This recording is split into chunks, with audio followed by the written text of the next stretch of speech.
The coffee cup slipped from Marcus's trembling hand and poured directly onto Victoria Chen's white silk blouse, staining it with dark brown liquid that seemed to mock her expensive tailoring. For a moment, the entire restaurant fell silent. Forks paused mid-air. Conversations died.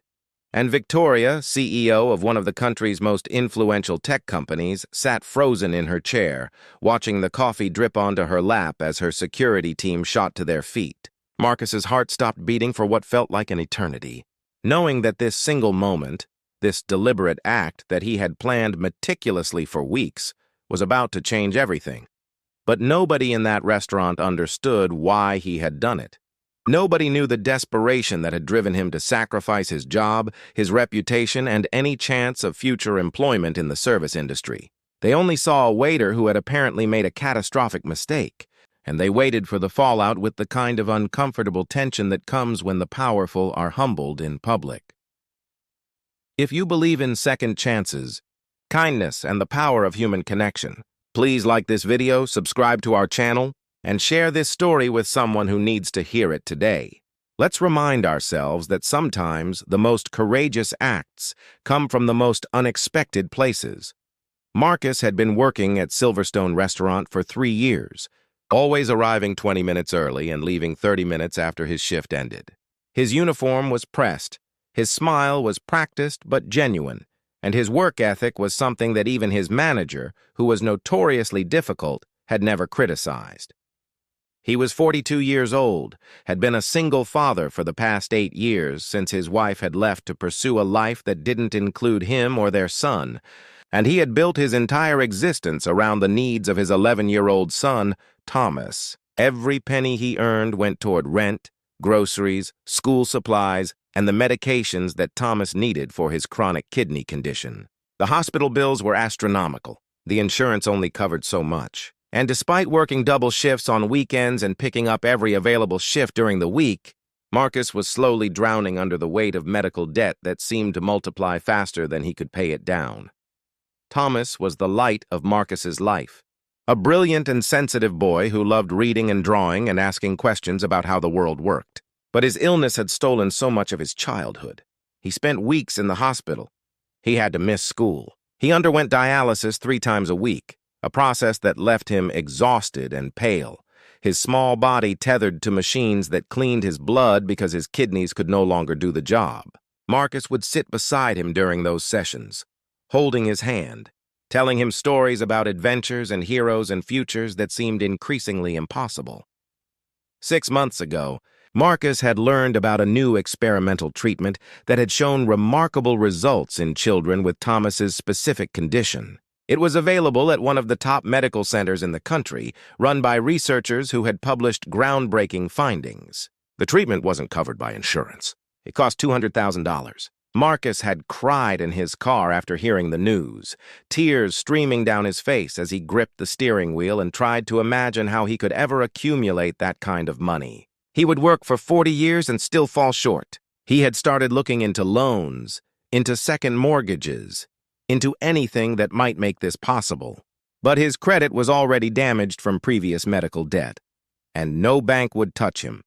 Then, one evening while he was wiping down tables after the dinner rush, Marcus overheard a conversation between 2 businessmen discussing Victoria Chen. She was the CEO of Nexus Technologies, a company worth billions of dollars. But more importantly, she was on the board of directors for the very medical center that offered Thomas's experimental treatment. According to the men's conversation, she had personally funded several research projects and had a reputation for unexpected acts of philanthropic generosity. She had built her empire, but she had also built a reputation for having a heart. The businessman mentioned that she was coming to Silverstone for a lunch meeting the following week. Marcus's mind had begun working immediately, turning over possibilities like smooth stones in his pocket. He started researching Victoria Chen obsessively. He learned about her rise from poverty to prosperity, about how she had started with nothing and built a technology empire through brilliance and determination. He read articles about her surprising donations to charities, her scholarships for underprivileged students, her belief that success without compassion was hollow, and he made a decision that terrified him and thrilled him in equal measure. For 2 weeks, Marcus planned. He didn't tell anyone, not even Thomas, because his son had inherited his honesty and his fear of consequences. Marcus researched Victoria's schedule, confirmed the day and time of her reservation, and practiced what he would do. He knew that if he simply asked for help, he would be ignored or shown the door. She received thousands of requests every week from people in desperate situations. But if he did something unexpected, something that would force her to listen, something that would make her see him as a human being rather than a servant, then perhaps there was a chance. The night before her arrival, Marcus barely slept. He rehearsed his words. He pictured her face. He thought about Thomas lying in his hospital bed, and he found the courage to go through with it. Victoria arrived at noon on a Tuesday, dressed in her power suit, flanked by 2 associates carrying tablets and files. She was smaller than Marcus expected, but there was an intensity around her that seemed to draw in everyone nearby. She moved with the confidence of someone who had never doubted her right to take up space in the world. Marcus watched her from across the dining room, his hands shaking as he poured water into glasses at a nearby table. When he approached with her coffee, a single espresso, black, no sugar, his legs felt like they belonged to someone else. He set the cup down on the table in front of her. And then, taking a deep breath that felt like the biggest breath of his life, he deliberately tilted the cup and let it spill across her lap. The silence that followed was like being suspended in amber. Victoria's eyes went wide. Her associates gasped. One of them began frantically wiping at her blouse with napkins. And then, before anyone could call security or demand his removal, Marcus sat down in the empty chair at her table, something that no waiter in the history of professional dining had ever done. His hands were shaking so badly that he had to clasp them together to keep them still. "I'm sorry," he said, and his voice was steady now, powered by something deeper than fear. "I'm sorry for that. And I'm sorry for what I'm about to tell you, and I'm sorry that I'm going to ask you for something that you have no obligation to give me. But my son is dying, and you might be the only person in the world who can save him." And then Marcus told her everything. He told her about Thomas, about his intelligence and his kindness and his love of drawing. He showed her pictures on his phone, images of a beautiful boy with his father's eyes and his mother's smile, pictures taken during hospital visits and at home. He explained about the experimental treatment, about the $200,000, about the fact that Thomas would likely not survive another 5 years without it. He told her that he had spent weeks thinking about how to get her attention because he knew that desperation alone would never be enough. He had spilled coffee on one of the most powerful women in America because it was the only way he knew to be seen. Victoria sat perfectly still throughout his entire confession. Her coffee-stained blouse stuck to her skin. Her associates hovered uncertainly in the background. And when Marcus finished speaking, tears streaming down his face in a way he couldn't have stopped even if he'd tried, Victoria reached across the table and took his trembling hands in hers. "Tell me everything," she said quietly. "Tell me about Thomas. Tell me about this treatment. Tell me what you need."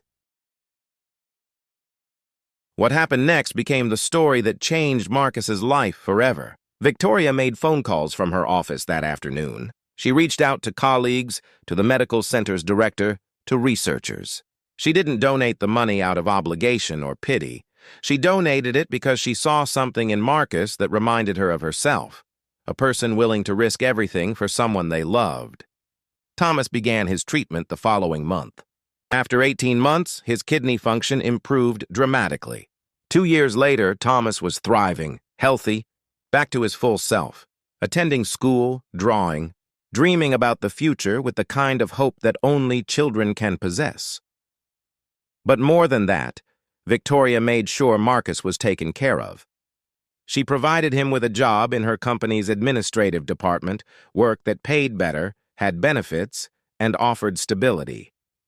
She became a mentor to him, and most importantly, she became proof that sometimes the universe rewards courage, that sometimes the most desperate acts of faith are exactly what's needed to change the world.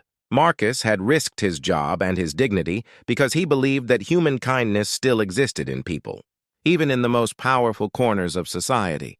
If this story touched your heart, If you felt moved by Marcus's love for his son and Victoria's compassion, please engage with this video. Like it.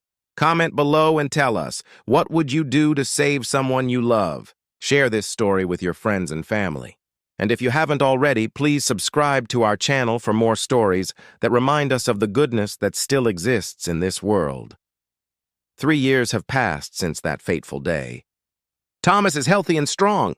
Marcus has built a life of stability and purpose. And Victoria and Marcus remain friends, proof that kindness and courage can create bonds stronger than any professional relationship. Before you go, please leave a comment below with just one word, just one, that describes what you felt watching this story. Was it hope? Faith? Love? Let us know in the comments section. Your words remind us why stories like these matter.